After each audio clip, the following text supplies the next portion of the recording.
رتداري والكمال أنت ربي أنت حسبي ذو الجلال तुही قادر جلیل اللہ جہادا بہر حال তুহি মেরা নিগাহদার।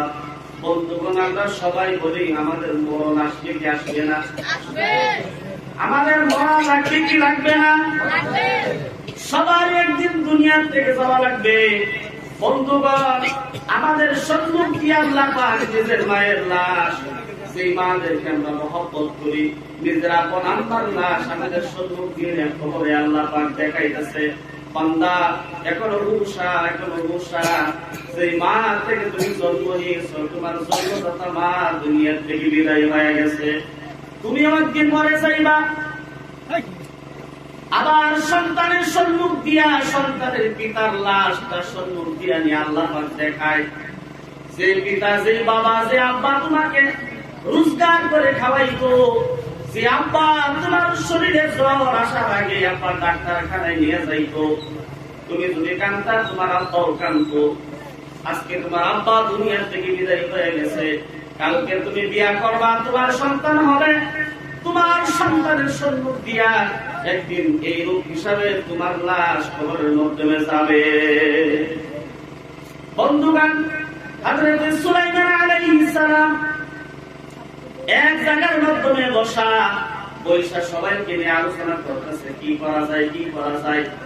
এমন সময় হঠাৎ করে একজন মুরব্বী, দাড়ি পাকা মুরব্বী, আমার বন্ধুগণ, আল্লাহর নবী সাল্লাল্লাহু আলাইহি ওয়াসাল্লাম একদিন মসজিদে নববীর মাধ্যমে বৈশা দিনের আলোচনা করতেছে। এই হিসাবে সাহাবায়ে কেরামকে সম্মুখে নিয়ে আলোচনা করতেছে। হঠাৎ করে হযরত জিবরাইল আলাইহিস সালাম এসে বললেন, হে নবী, আপনার উম্মতের মাধ্যমে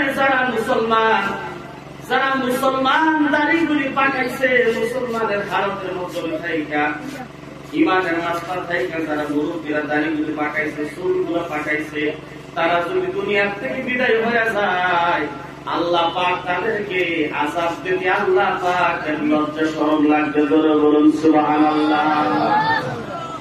একজন মুরব্বীর অনেক দান, যেই বাড়ির মাধ্যমে মুরব্বী নাই ওই বাড়ি অন্ধকার, সেই বাড়ির মাধ্যমে, সেই গ্রামের মাধ্যমে, সোসাইটির মাধ্যমে মুরব্বী নাই, ওই জায়গার মাধ্যমে রহমত বরকত থেকে আল্লাহ পাক বঞ্চিত করে ফেলায়।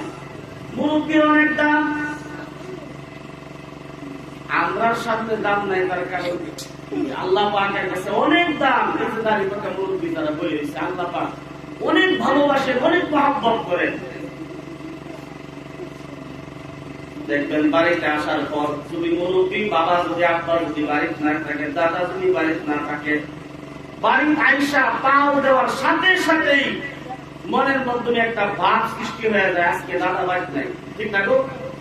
আজকে দাদি বাড়িতে নাই, আজকে আব্বা বাড়িতে নাই, আম্মা বাড়িতে নাই।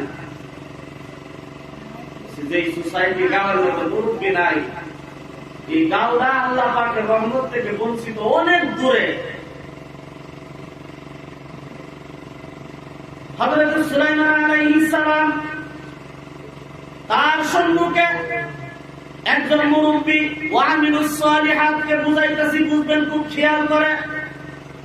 নেক আমল কতটুকু সুন্নাত, মানুষের নেক আমল ছাড়া ভাইজান, বন্ধুগণ আমার, নেক আমল ছাড়া মানুষ কিছুই হাসিল করতে পারে না, কিছু হাসিল করতে পারে না। হযরত সুলাইমান আলাইহিস সালাম একজন নবী, নবীর সুহবতের মাধ্যমে যে তাকে নিশ্চয় একদিন আমলদার মানুষ থাকবে, ভালো মানুষ হবে, ঠিক না গো? নবীর সুহবতের মাধ্যমে সব দিন রয়েছে, নবীর পাশে সেজদা দিছে, নবীর পাশে নামাজ আদায় করছে। মুরব্বী আয়েশা হঠাৎ করে বলতেছে, সুলাইমান আমাকে বাঁচাও, আমাকে বাঁচাও, আমাকে বাঁচাও। সুলাইমান আলাইহিস সালামকে আল্লাহ পাক এমন ক্ষমতা দিয়েছিলেন, উনি পিপিলিকার ভাষাগুলো বুঝতো, উনি জানোয়ারের ভাষা বুঝতো, কবুতরের ভাষা বুঝতো, উনি কাওয়ার ভাষা বুঝতো। যার যে সমস্যা আছে, শুধু মানব মন্ডলীরা মানুষ ছাড়া জানোয়ারের ভাষাগুলো বুঝতো। যার যার সমস্যা আছে, যতটুকু পারা যায় তার পক্ষ থেকে সমস্যার সমাধান করে দিতে।